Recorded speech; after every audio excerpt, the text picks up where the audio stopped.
Good morning, everybody. It's Stephen here for Bland Designs and the Idiot Quilter. And just a reminder that Walter and I will be on the air today live at 4 p.m. Eastern Time.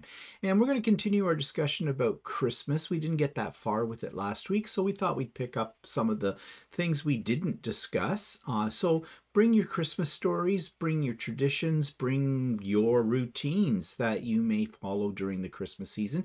And we're going to talk about all those. And we're going to talk about some of the more serious side of Christmas as well, because, you know, 'tis the season for giving, but everybody wants your money, right? And who do you give to if you give?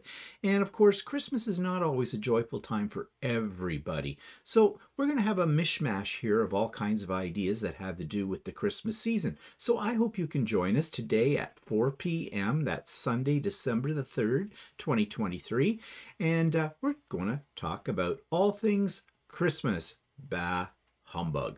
See you later. Bye-bye.